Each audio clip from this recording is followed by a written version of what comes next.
Welcome to our channel. If Roblox isn't working or you're having trouble logging in, these troubleshooting steps will help you resolve the most common issues. Step 1. Check Roblox server status by visiting the official Roblox status page or social media accounts to ensure the problem isn't on their end. Step 2.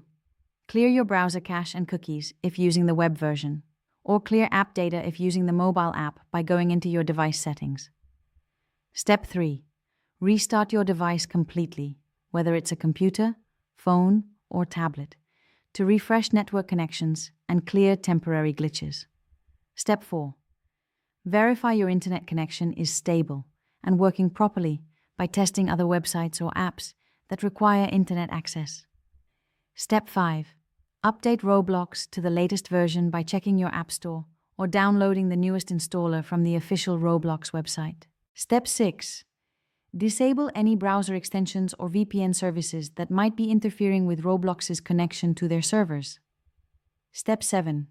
If login issues persist, reset your password using the Forgot Password option with your verified email address to regain account access.